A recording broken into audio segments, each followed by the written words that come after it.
Today on Screen It or Stream It, it's a barrel of laughs. Laughs don't come in barrels. They come from inside you as your body's response to delight.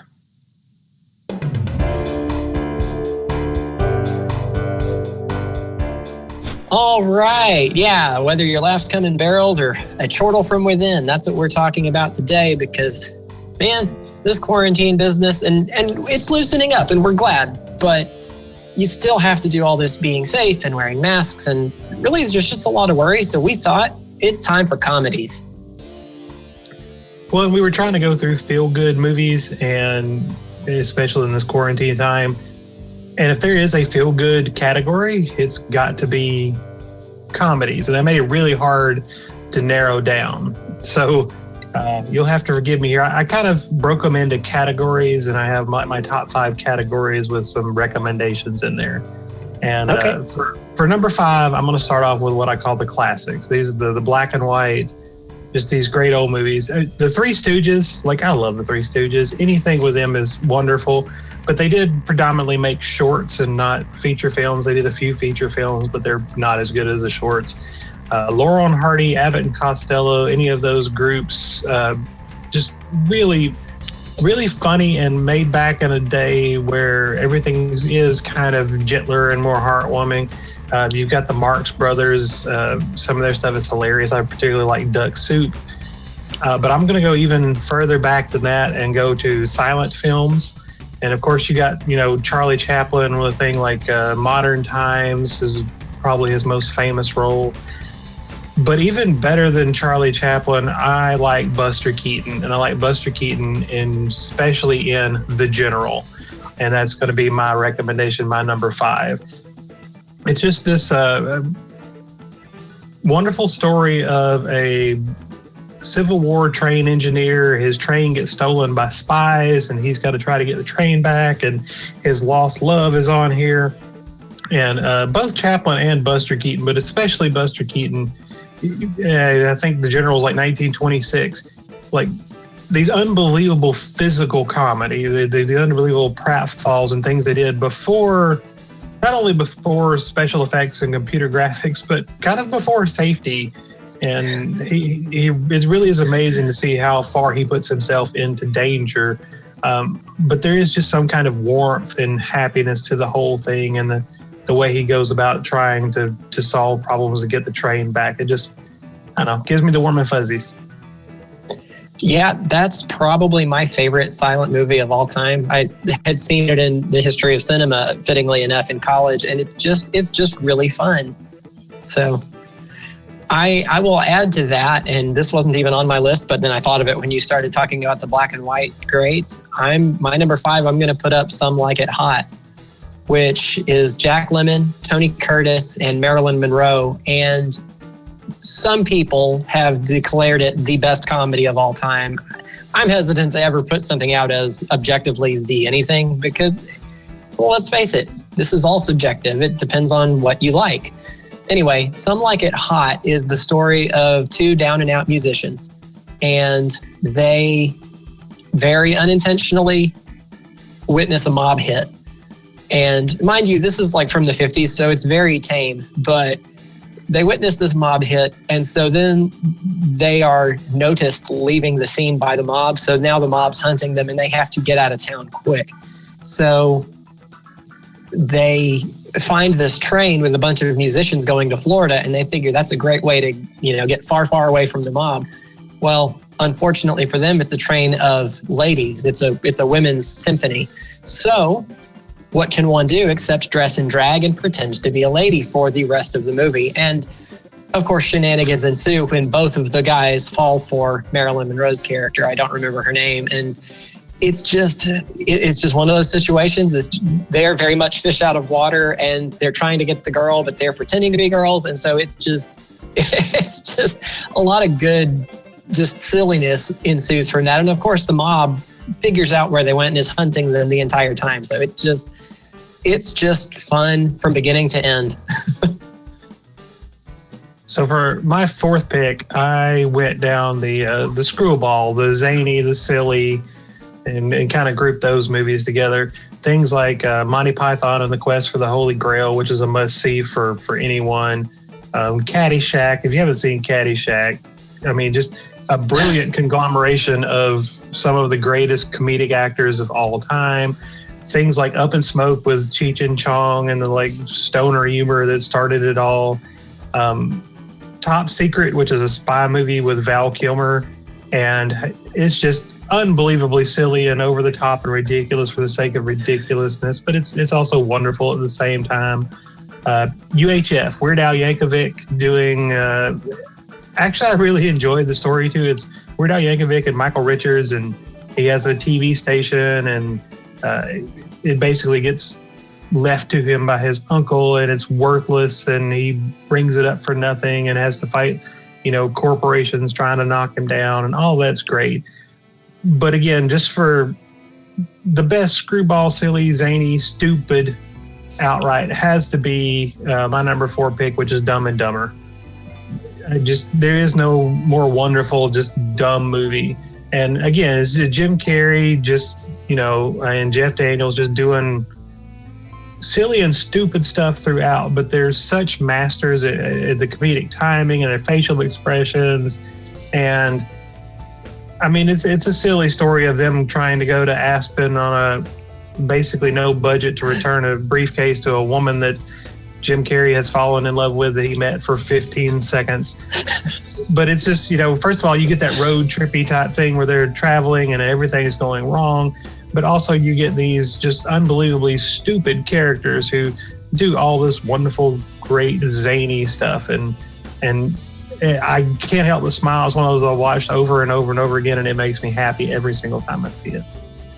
Yeah, that is one that we get out just so time and time again, and it's fun every time. And I don't know how some movies just have that rewatchability, and that is definitely a favorite. For my number 4, I am going to go with. Let's go with a Western. And no, I'm not going with Blazing Saddles, although that one is really funny. The Three Amigos is just a fun. You've got Chevy Chase, you've got Martin Short and Steve Martin playing these Hollywood actors that are, big in the silent movies. And they decide to negotiate for better pay because they think they're big stuff. Of course, the studio fires them on the spot because back then the studio owned everything. And so they didn't care. They just get new people. But meanwhile, down in Mexico, there's the small village that had seen their movies and kind of had that disconnect because, they see these great feats on the screen, so surely it must be real, right? So they send a telegram, but don't have enough money to send the message clearly, so most of it gets redacted and is received by the Three Amigos, who misunderstand it to think they want a show put on down in this village.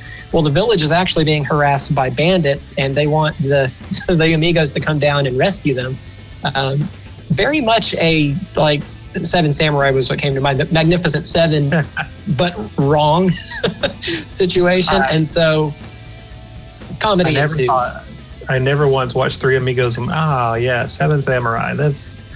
Well, no, but I think that's where the inspiration came from is, okay, well, what about this, but with actors instead?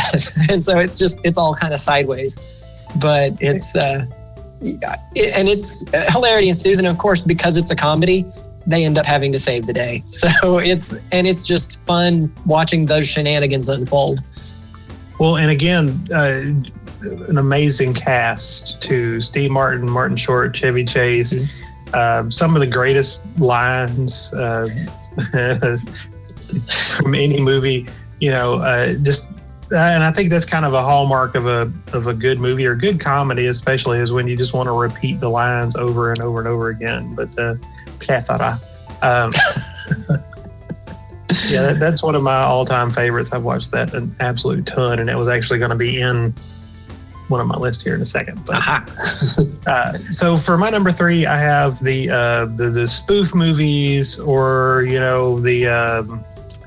what are we going to call them? Not necessarily has to be spoofs, but a movie paying homage to other movies, but at the same time also kind of making fun of them. I guess spoof fits, but There have been a bunch of these that came out more recently that were absolutely horrid and terrible. They were not good at all. And the genre has kind of died off because of that. But movies tend to be cyclical, so they'll come back around. But I'm thinking more along the lines of things like Naked Gun with Leslie Nielsen, where he is based on a TV show, Police Squad, but there's several of the Naked Guns, and it's hilarious, just stupidity, but it's kind of making fun of the cop movie, the Dirty Harry type stuff, or Scary Movie, which was, again, making fun of horror movies, and was done really well. Actually, the first one especially, they kind of tapered off after the first one, and the later ones are really bad, but the first ones were really fun. But if you think, when I think spoof movies, there's one master of the spoof movie, and that's Mel Brooks. So any of the Mel Brooks stuff. Spaceballs is probably my favorite, again, making fun of Star Wars and Star Trek and sci-fi in general. And you got things like you mentioned, Blazing Saddles, making fun of the Westerns. Young Frankenstein was really good, kind of making fun of the horror genre and the Frankenstein in particular. But for a feel-good movie, Robin Hood Men in Tights from Mel Brooks just, again, gives me the warm and fuzzies. There's just something about it. And it's nothing special story-wise because it is Robin Hood, and there's been, the Robin Hood story has been done over and over and over and over again. But just the silliness of it, Carrie Elwes is great. It was Robin Hood. Dave Chappelle plays Achu, who ends up being one of the married men. And there's just, again, silliness and zaniness, but there's all these like wonderful lines, like when he meets Little John and Little John tells him as they're face to face, well, don't let the name fool you. In person, I'm actually quite large. And just things like that were just silly and funny. And it just, I don't know, there was such a charm and a warmth. The Sheriff of Rottingham and Tracy Ullman playing the witch Latrine, and it's just so many wonderful moments, wonderful lines. Most of Mel Brooks's usually involve music too. I don't think, let's see, Spaceballs didn't. Blazing Saddles probably did. He tends to like to burst forth in song. Robin Hood Men in Tights does it a bunch, and which is weird for me because I usually don't like musical things, but it is so charming and so quaint that this one, if you haven't seen it, I can't recommend Robin Hood Men in Tights enough. Like I said, Spaceballs is probably my favorite one of the bunch, but as far as feel good, I think you can't beat Robin Hood Men in Tights. Yeah, and Mel Brooks was actually one I wanted to mention in passing at least, so I'm glad you did, because there's just so many great things to mention when you get into comedy. I'm going to pick one that's, at least I feel like, is a little lesser well-known-ish. I know you've seen it, but I'm going with the amazing mockumentary, The Gods Must Be Crazy. And it starts off like a documentary, and like, honestly, if you miss the opening credits, you will for about 20 minutes think you're watching a real documentary, and then it starts to get weird and you're not sure what's happening, and it can be very confusing, but it's a fantastic movie. It's kind of got that more subtle humor, I guess, and it's just a little off, but that's what makes it great. It's the story of, I can't even pronounce the guy's name. Was it like Abu or something? I don't know, but he's a bushman, lives out in the middle of nowhere in Africa. And one day, a airplane pilot flying overhead throws a empty Coke bottle out the window. It's a glass bottle. Of course, the bushman had never seen anything like this and takes it back to the village, apparently a gift from the gods. And they've never seen anything so smooth and hard and useful as this Coke bottle. So then suddenly everybody wants it. And they take this village that had been completely peaceful and everybody was happy, and now they're all fighting over this stupid, used Coke bottle. And so they give it to our main character, whose name I will not try to butcher again, and task him with throwing it off the edge of the world. And that's really where the adventure begins because, the world is round, so he doesn't know that. Anyway, he goes on this adventure to try to throw it off the edge of the world, and of course runs into civilization eventually, and that's where things really get exciting because he has no framework to deal with modern man, who also has no context to deal with him either. So it ends up really it's just it's a fun ride. And then you get a couple other characters that, you know, are try to help him out once they figure out what he's doing, and they're trying to help him, but they've got, of course, communication barrier, and just it's a lot of fun. And of course, if you've ever had a vehicle that doesn't run well, they have one in that show named the Antichrist. That's what they call it, and it causes a lot of their problems too. But it's a fun movie. It's just strange, and I don't know. It's just a lot of fun. I always think back very fondly on that one.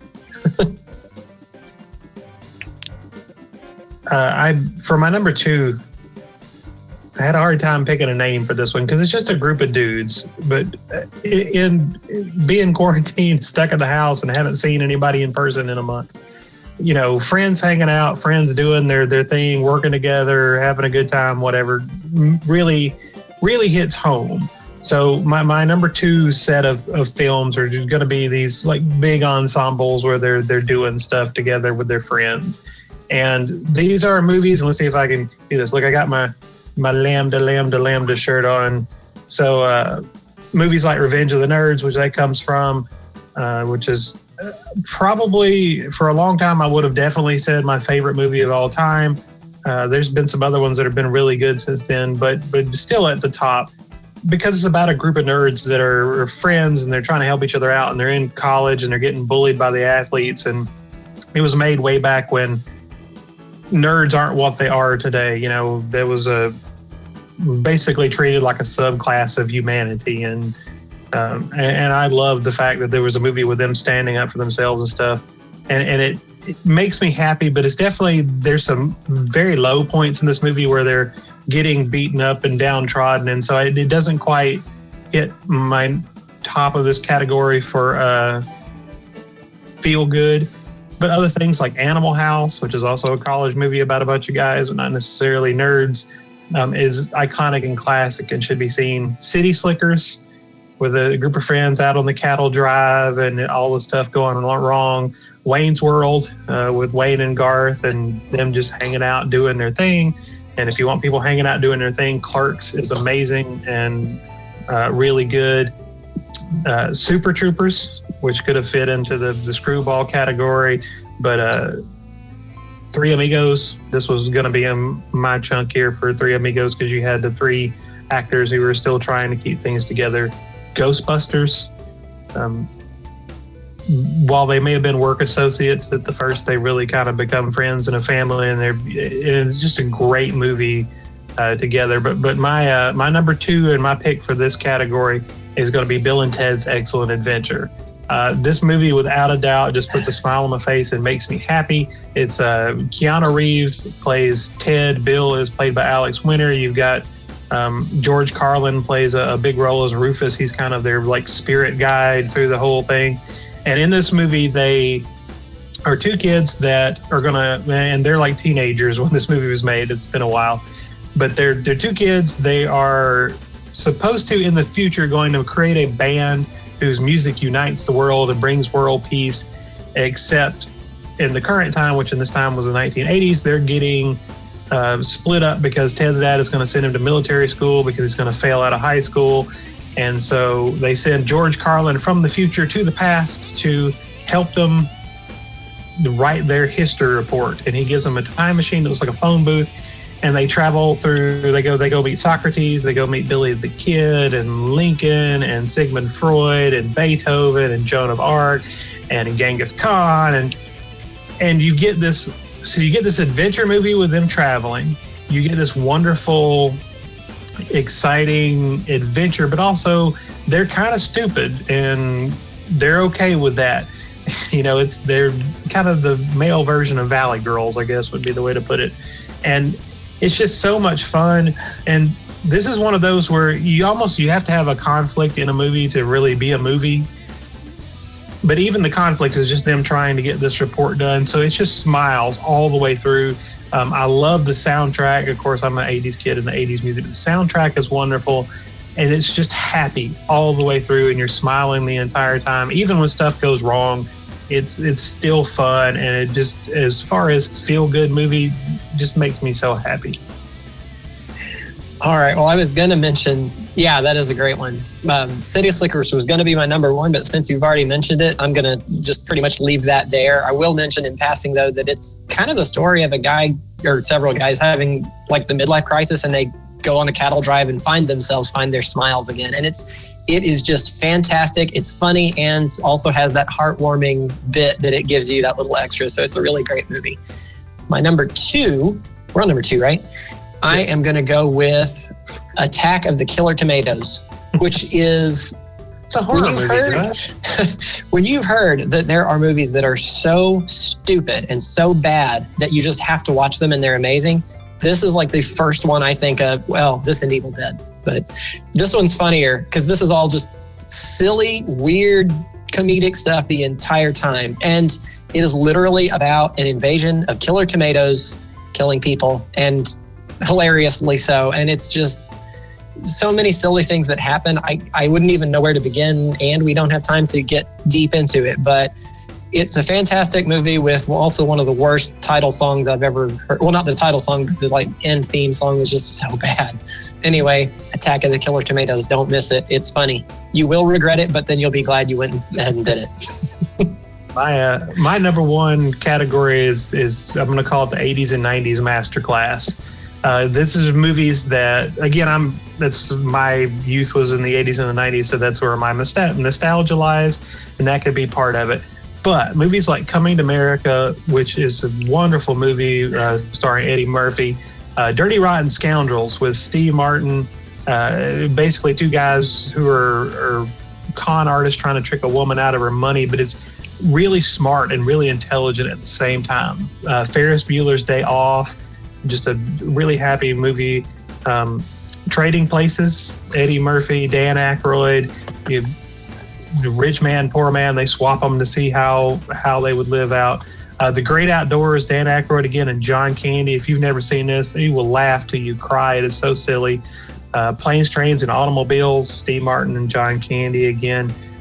Two guys trying to get home during a blizzard, and it's just hilarious. But my number one, and this just happy fun, and it's the wrong season for it, but that makes it perfect, and that's National Lampoon's Christmas Vacation. There's 4, I believe, National Lampoon Vacation movies. They're all fun. It starts with Vacation, goes to European, Christmas, and then Vegas. But Christmas is my favorite one by far. I've watched it hundreds of times. It's the story of a man who just wants to have the perfect Christmas for his family, and literally nothing goes right. But at the same time, he's trying so hard, and everything is so silly, and you just grin until your face hurts when it's over. And that's going to be my number one feel good comedy, because you can put it on right now. I watch it 2 or 3 times a year and just have an absolute blast with it. Yes, absolutely. That is a fantastic movie. And we do watch it at least every Christmas for sure. And then whenever in the middle you feel like it. Somehow it got past me when we were talking about all the zany stuff to mention Airplane, which is Leslie Nielsen at his finest. And that is just a funny, that's another one that's kind of odd because it's all like played straight comedy. So there's no laugh track, but it's totally ridiculous. Anyway, I had to mention that in passing because you cannot do this list without that movie. It's great. Airplane. My number one pick, though, because you got City Slickers, and I was going to do that one because I just love it. It's great. So that bumps up Crocodile Dundee, which is a classic fish out of water story. And that is one of the great things for comedy for me is a fish out of water, because that just, you've got these guys that are like, normally they're fine. They do their thing and they're right, but you put them somewhere they don't belong and just hilarity ensues. And in this case, it's the story about this reporter who goes to cover some story about this guy in the bush, Crocodile Dundee, out in Australia. And I love the story. He was attacked by a crocodile, drug underwater, leg torn clean off, and he crawled back to town. It's great. Yeah, and of course, some of that may have been exaggerated as it turns out. But of course, she's spending a few days with him to see where it all happened and all this. And of course, finds out that while some details may have been exaggerated, he was the real deal. He was a tough guy. Anyway, and I forgot some of the details because it's been a little bit since I've seen it, but she takes him back to New York. And that's where the hilarity really ensues, because then you've got him just totally out of place and dealing with all of the, which it was in the mid 80s. So all the modern things transvestites among them to hilarity. Well, you had the double fish out of water story because she was a New York reporter that had grew up in New York, and she goes to the bush and he takes her on an adventure through the, outback, and so she does not fit in at all there. Of course, he's also hamming it up the entire time to try to make himself look better for this story. And then in the middle, it just switches because she brings him to New York to get his opinion on New York. And then you've got this guy that's, never lived in a city of more than like 3 people in his entire life. And she drops him in the middle of New York. So that one completely slipped my mind, but that is a really good one. I loved that moment when Crocodile Dundee was walking away and they had said they'd see him Thursday or something. And he stopped, turned around. What day is it now? And as he continued walking away after they told him, they said, crazy bloke. Doesn't know, doesn't care. It's just, I don't know. It's just, there's great, wonderful things end to end.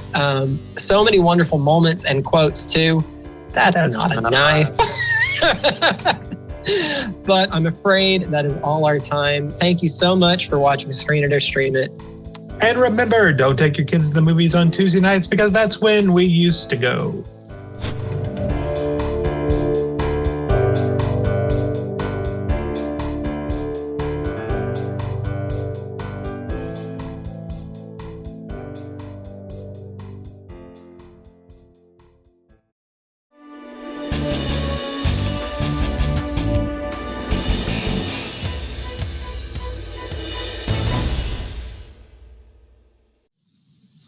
Yay! That was a fun list. Can't believe I forgot Crocodile Dundee. I know. I can't believe I forgot Trading Places.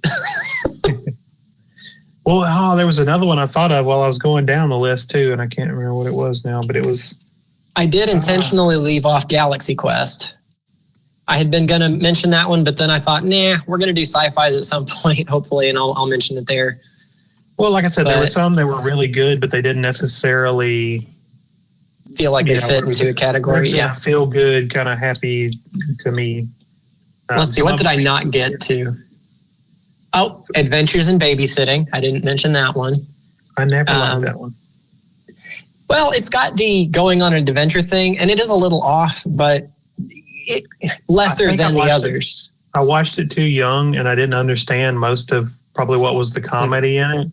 And but it ruined it because I watched it and it was terrible from a 4-year-old's perspective or whatever when I saw it. And let's see what else missed.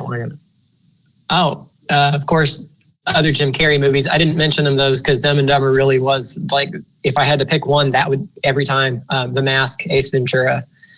Ace Ventura was pretty good. I thought about the Gene Wilder and Hear No Evil, See No Evil. Or Silver Streak or Stir Crazy or any of those ones. But I don't know. They just don't give me the warm and fuzzies that much either. So, Oh Brother, Where Art Thou? Don't really. I mean, that was really funny, but I never pictured it as a comedy. Yeah, and it's never been one of my favorites. I've grown to like it more as time goes by. So we went to Blockbuster, like 5 or 6 of us. We were hunting a movie like in high school. We drove up there and we were wandering around Blockbuster just trying to find something and going, what are we going to watch? And the scene with the cows, they had TVs, playing movie clips. Oh, George, not the livestock as he's just like machine gunning the cows. And I'm like, that movie, we're watching that one. And I had no idea what it was about at all. And we just, based on that scene. You had to know. Lightning Jack, of course, if you like Paul Hogan, which he didn't do a lot of movies, turns out. Just very few. Yeah, Cuba Gooding Jr. He apparently did a long-running TV series in Australia. I've seen bits and pieces of it, kind of like a sitcom where he's the father, and it's really weird if you ever see a clip of it like on YouTube or something. And it's not weird. It looks like it's pretty good, but it's just weird to see him as like sitcom dad. He's so Crocodile Dundee. You don't know. Yeah. Even Lightning Jack, he's basically Crocodile Dundee. He really is. Leonard Part 6. I don't know if we can talk about Bill Cosby anymore still. But I love that movie so much. And I've so never met anyone else on the planet that likes that movie. If I mention that movie, people start gagging. I grew up on this. It's great. I love that movie so much. I was so disappointed because, this was like in the 80s, pre-internet. I tried for so long to find Leonard Part 1, Part 2, Part 3, Part 4. Like, as a little kid, so every time we go to the movie, the Hastings or Blockbuster, I would look and I'm like, why don't they have the other ones? I want to see the other ones. Didn't they get confiscated for national security? Oh, it's such an over-the-top, ridiculous, and hilarious. See, Bill Cosby is one of those guys, though. I just don't. He is hilarious. His stand-up is one of the funniest things I have ever seen in my life. And then he does all this stuff, and everybody's like, well, he can't be funny anymore. And I'm like, well, no, he is hilarious. He may be a terrible person, but doesn't mean he's not hilarious. Yeah. You can not like him and not want to watch anything because of who he is. That's fine. But I still think he's hilarious. And I can't change the fact that I think he's absolutely hilarious. Yeah. And I've always just been we watched The Cosby Show growing up, which wasn't necessarily the funniest thing in the world, but. Yeah, we did too. My dad liked it. And of course, that was long before we heard about any of this other stuff. So I forgot about Airplane. Yeah, and somehow that one, I don't know, that had made my list, but then I missed it when I was putting stuff at the top. So I'm glad I got it out in passing because that one is just has to be mentioned. Excuse me, I speak jive. Nervous? Yes. First time. No, I've been nervous lots of times.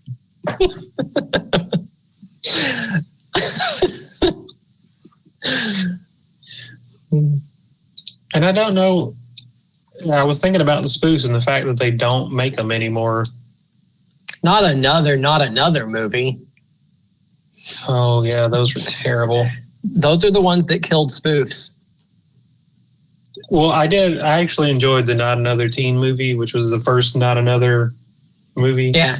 There was that great scene where, I think it was Chyler Lee played the girl, and she was supposed to be Rachel Lee Cook in, what was that movie? It's All That, but it's something like She's All That. Mm. And she comes out, and she's just stunningly gorgeous, and he's trying to pick prom dates for them. So they made a bet on who, he said he could turn anyone into prom queen. And they're like, okay, well, let's pick somebody. And they're going around the yard and they're pointing to all these like horrible girls, like 700 pounds and, covered in acne. Like, nah, too easy. Nah, too easy. And they go around. And then Chyler Lee, who's just beautiful, comes up and she's got ponytail glasses and she's got overalls on. And like, what about her? And he's like, oh, no, not her. She has paint on her overalls and glasses and a ponytail. And they're like, yeah, her. And so she becomes the main character in the story as they try to make her prom queen and have such a hard. But it's just, I'm like, yeah, that's pretty much how every one of those movies works because it's like, oh, really pretty girl with a ponytail. She must be horrible. Or short hair or glasses or braces or any combination thereof. Well, and just think of any movie, like serious movie that they've done that, like Miss Congeniality, for example. That's a great example. Because who would ever find her attractive? I don't know, it's weird. I don't know. No, my dad always says if he ever passes out, the only people he ever wants to find kissing on him is either his wife, my mom, or Sandra Bullock. That's the only two options. So, well, the only one I've ever seen that actually did it well was The Princess Diaries. Like her transformation was so like she does not look like the same person. Which is funny because Anne Hathaway is really pretty, but I know. Maybe they did more work to transform her to that far away from Pretty Place. Maybe I don't know.